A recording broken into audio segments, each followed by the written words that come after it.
Hello guys! Hello Taurus! Welcome dito sa aking channel, Kapalaran 888 Taurus. Alamin natin Taurus kung anong messages, vibration, gabay energy para sa lahat. At ay general weekly tarot reading para sa lahat ng Taurus. I hope na makuha mo kung ano yung energy na gustong ipahiwatig sa'yo or iparating sa'yo ngayong second week or third week tayo ng December. Okay? So, Taurus, revealing radiance. My light illuminates the world. Wow! Okay. Congratulations. Kasi, eto yung matagal ko nang hinihintay na reading para sa'yo. Sinasabi na may revelation ng katotohanan. Revelation of kung ano man ng mga bagay-bagay na hindi nire-reveal sa'yo kasi hindi pa tamang panahon. So, nakikita ko na sobra kang generous, sobrang mabait. Ipapakita mo sa linggong ito kung ano talaga yung kakayahan mo, lalo na sa pagiging mabait, sa pagiging generous or anything. Number 18, number 8, 17, infinite blessing. So, eto din, congratulations, kasi sinasabi na this week, eto na yung simula ng pagpasok ng limitless, infinite, unlimited blessings, biyaya, pagpapala, prosperity, abundance. Lahat papasok nito sa buhay mo. Okay? Simula ngayong linggo. So, unexpected, expected, infinite blessings. So, brace yourself, catch your breath. Ihanda mo yung sarili mo, Taurus, dahil eto na yung simula, naaapaw na yung cups mo. Okay? Okay, first card natin is Two of Pentacles.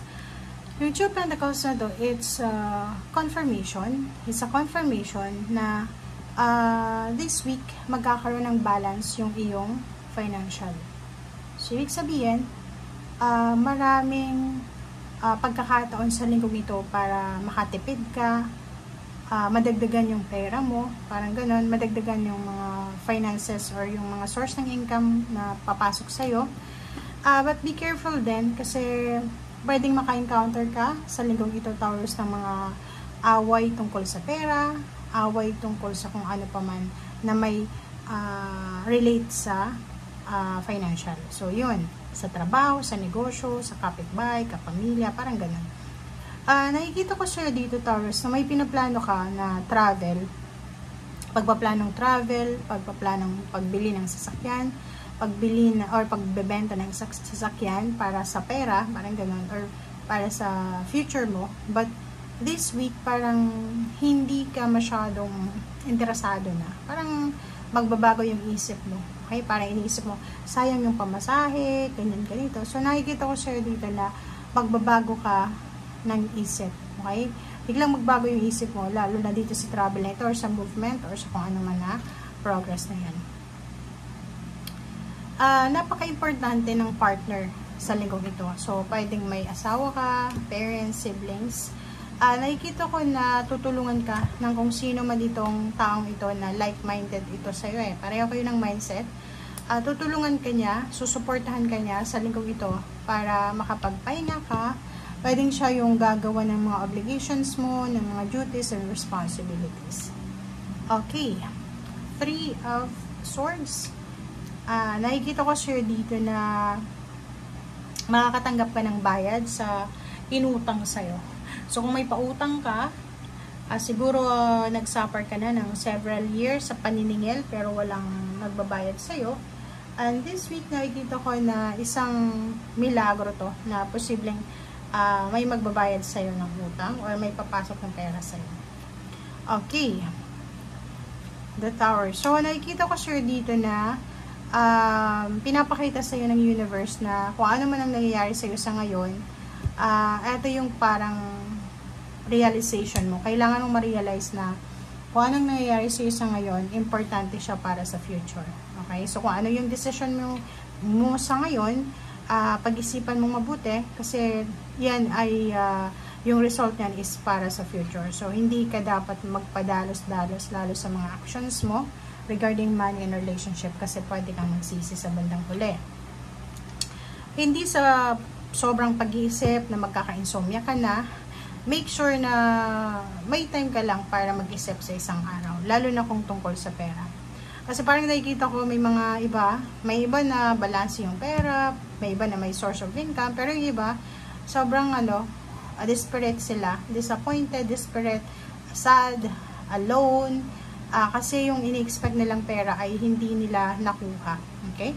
Kita ko yung naghahanap ng trabaho dito, nag-aasikaso ng mga paperworks, documents, government papers, requirements, naghahanap ka ng trabaho, naghahanap ka ng company, nakikita ko na yung target mo dito, yung prospect mo is nasa malayo. It's either long distance, international, local, basta malayo. So, nakikita ko sir dito na nagsasaliksik ka, naghahanap-hanap ka ng mga pwedeng information para matulungan ka sa trabahong gusto mo or sa kung ano man na gusto mong gawin. And Page of Cups, isang water sign, Pisces, Scorpion, Cancer, na posibleng makakatulong sa'yo kung ano yung kailangan mong desisyon or kung ano yung pwede mong desisyon ngayon.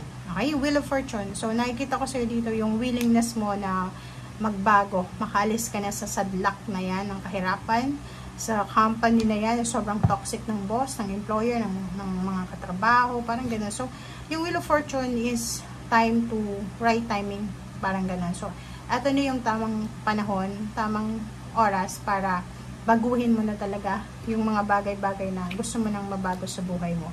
Ay kita ko sa'yo dito na ito na yung simula ng freedom. Ito na yung simula ng pagbabago, kalayaan sa buhay mo. And nakikita ko sa trabaho, naghahanap ka ng trabaho na hindi siya masyadong nakakapagod pero mataas yung sweldo. Nakikita ko sa'yo dito na mayroong financial and emotional healing na mangyayari. Mayroong celebration, pwedeng imbitado ka, family celebration, or pwedeng friends, or pwedeng relatives. So nakikita natin na maraming isi-celebrate na success. It's either salary increase, higher position sa work, higher position sa society, may bagong anak, binyag, kasal, despedida party. So, nakikita ko sa'yo dito na by the end of the week, sobrang kang happy, sobrang prosperous, abundant, peaceful, stable. And nakikita ko sa'yo dito na may recovery ng relationship. Siguro may masama ang loob dito dahil sa pera, masama ang loob dahil sa career, or pwedeng dahil sa kamag-anak, na posibleng makaka-recover kayo by the end of the week. And last card natin is King of Swords. Yung source is yung eagerness na makaalis talaga. Yung parang sobrang hirap yung pinagdaanan mo, financial, kapos na kapos sa pera, pagod na pagod sa trabaho, emotional, sobrang triggered pa. So nakikita ko sa'yo dito na sobrang nagmamadali ka na makaalis sa problema yan, sa buhay na yan, and gusto mo na ng pagbabago, yung magandang buhay, yung peaceful and happy. Okay? Thank you guys. Bye!